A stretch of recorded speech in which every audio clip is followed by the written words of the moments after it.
Addunyaan baay'ee tokko gabaabduudha. Ilmi namaa immoo addunyaa kanaaf keessummaadha. Yeroodhaaf irra jiraata, yeroon booda ni boqata gara mana jireenya isaa kan umrii guutuutti jechuudha. Jiruu jiraattu gabaabduu tana keessatti namoota irratti daba hojjechuun, namoota xiqqeessuun hin barbaachisu. Sababni isaas maaf akka ta'e beektu?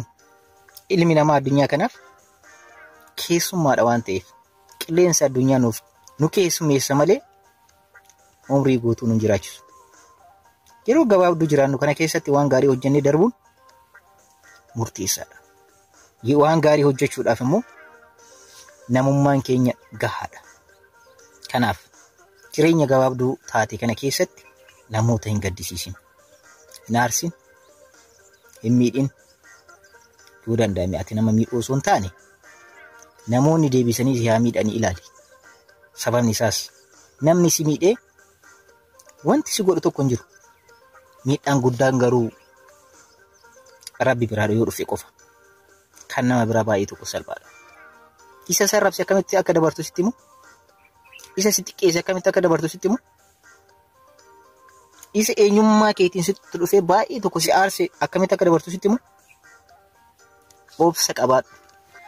Namni akkas naan jedhee kana naan jedhee na xiqqeesse na arrabse, abbaa kootiin na arrabse, haadha kootiin na arrabse, biyyaan na arrabse, sabaan na arrabse jechuu dhiiftee eenyummaa keetiin jiraadhu.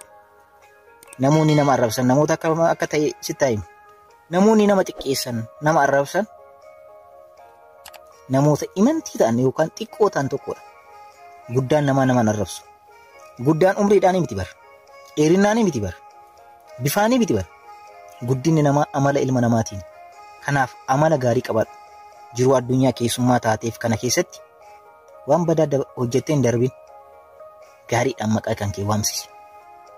Gaarii hojjechuudhaaf immoo guyyaan har'aa kun siif gahaadha. Itti fayyadamnaan.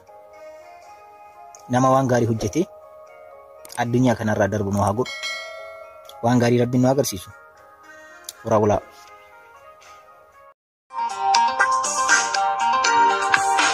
Barattuu baay'ee cimtuu taate tokkotu ture.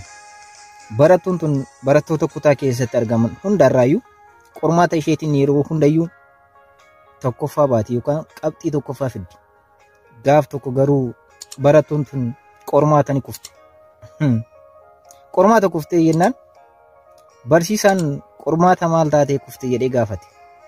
Yeroo kana barattoonni kutaa san keessatti argaman hunduu barattuu tanatti kolfan. Barattuun tunis akkas jechuudhaan deebiste. Yeroo an qormaata kootiin tokkoffaa an bahu eenyuyyuu nan qarqaarre, nan deeggarre. Har'a garuu kufee jennaan hundi keessanuu natti kolfitanii jettee deebisteef. Argitanii jireenya addunyaa kanaas akkanuma. Ilmi namaa cimina kee baay'ee argus si qeequudhaaf dogongorri kee tokkottiin gahaadha. Al 99 waan gaarii namaaf goote al tokko yoo dogongorte namootni umrii guutuu isaanii keessatti dogongoraati tokkotti dogongorte san ishee qofa siif kaasu. Isheedhaan si qeequ. Argitanii amalli ilma namaa akkana. Yeroo baay'ee waan baay'ee gootee fi sirriitti qarqaarte oolmaa baay'ee ooltee fi dogongorri kan kee tokkottiin waggaa meeqaaf si qeequudhaaf namootaaf gahaadha. Kanaaf hamma feeteeyyuu namaaf gootu, hamma feeteeyyuu nama qarqaartu, tasumayyuu nama biraa waan gaarii eeggatin.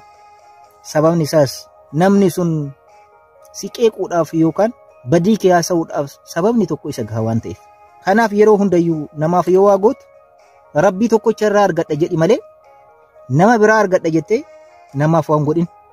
Namaaf al 99 waan gaarii gootee fi yeroo 100ffaa immoo yoo dogongorte isa ati kanaan dura al 99 waan gaarii gooteef osoo hin taane tokkotti ati dogongorte san umrii ofii keessatti badeemmaa kan kee haasawaa jiraata.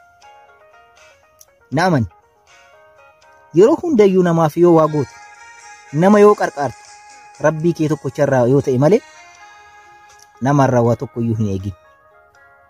Kanaaf yeroo kamiyyuu nama qarqaari, jabeessi, cinaa dhaabadhu. Garuu obboleessa, obboleettii tasumayyuu namarraa waan gaariin eegin.